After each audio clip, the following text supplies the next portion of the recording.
Influencer marketing is not just a big deal in Ghana, it's a big deal worldwide. Even the platforms testify to it. For example, Twitter gave a survey that 40% of the people on the Twitter platform, they make purchasing decisions based on tweets from an influencer. So if you want to be an influencer, it's a really great market to go into right now, but you have to do it well. So how do you do it well? My name is Toyin, and I am a digital marketing expert, and I'll show you in a few minutes how you can achieve this.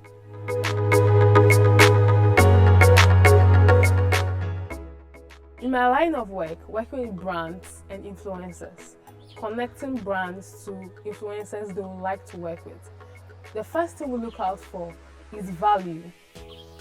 Right? Will this influencer give me the value I need, in the sense that if I connect with this influencer to market my product, will the audience of the influencer buy my product? So the second point is reach and engagement of the influencer. This is what we check for. When the influencer puts up content, what's their reach like? What's the engagement on that content like? Do people interact with the content? Do people like the content? Do people like this influencer enough to trust them to make a purchasing decision based on what the influencer has recommended? So the third point is general likability. So do people like this person? How is the person's influence like? Is it good? Is it bad? How do people see this person generally in society? Do I want to associate my brand with this person's brand generally? Because the moment you partner with an influencer, is their influence rubs off on you, and your influence also rubs off on them. So brands check out for general likability. So since we know all what brands look out for in influencers, now how do you position yourself to be that influencer they look out for? One, you have to have content that people love. How do you get this content that people love? Look at yourself. What's your hobby? What are you good at? What do people around you tell you that you are great at this? Do you make them laugh? Can you do something really extremely well that nobody else is doing? No matter how small it is, the internet will help you blow it up. And how can you do this? You have to make sure that you are the best at it. You bring it out in a way that it's well polished, well thought of, and unique to our world, right? And when you do this, you stand out among everyone. So you have to make sure your content is unique, it's relevant. And when you put out your content, don't just leave it up on your platform. There are a lot of tools on social media to help you promote your platform. So make sure that you share your content as much as you can. Share with your friends, share with everyone around, and also invest in ads. Ads are very important. But don't waste your money on ads if you've not made sure that your content is really good and what people want to see. If you know that this content is good and already people are showing interest, then you can further invest in ads. It's very important that you invest in good cameras, good phones.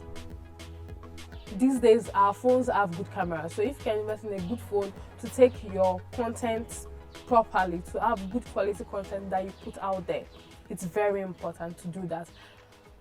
When your content is quality, it gives it more leverage to be shared by other people, because it's very clear everybody wants to share good content. So apart from having good content, the second point for you to position yourself properly as an influencer is to always post consistently, right? You have to be very consistent in putting out content. You don't have to post today and then you don't post tomorrow, and you have to have a schedule. There's something called content calendar, so you can research on it or Google it after this video. Content calendars. So when you have a content calendar, you can schedule your content. You know that, okay, I'm going to have maybe a post once, depending on the platform as well. If you are going to be a YouTube influencer, you don't have to post as often. So maybe once a week will be okay. But if you are going to be an Instagram influencer, you have to post more often, at least maybe 3 times a week. You plan your posts, so it's not just at any moment and then you are posting. No, you plan your posts maybe the week before. You sometimes, even for big influencers and brands, they plan their content 1 month before. So you can plan your content. You have a content calendar. On this day we are posting this with this theme, with this picture, with this video, with this caption. all that's aligned. The final point to note is to have your analytics in order. When brands reach out to you, there are various things they want to know. They want to know your engagement rate, they want to know which audience you engage with, and how can you give them accurate numbers.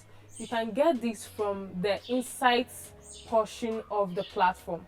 So if, for example, you're an Instagram influencer, you check on Instagram, you see the insights portion. And this can be gotten if your page is a business page or a creator page. If it's a personal page, you won't be able to get this information. So you have to upgrade your page to a business page or a creator page, and then you'll be able to access this information. Now, when you're able to access this information, it helps you in various ways. It can help you know the best times to post when your audience are online. It can help you to know which kind of content they like more, so that you can create more of this content. And then the brands want to know all of this, so it's good to already know this and have it at the back of your hand. That being said, when you have all this in order, you can also reach out to brands. You don't always have to wait for them to come to you. If Mohammed does not come to the mountain can go to Mohammed, right? So you can reach out to brands if you see that there are brands that maybe you're a lifestyle blogger, and then there are brands that you can partner with to showcase their products to your audience who will be very willing to buy from them. You can reach out to them and tell them and introduce yourself very professionally. And when they also contact you that they want to partner with you, be very, very professional in your services. Be kind, don't be rigid, but be professional.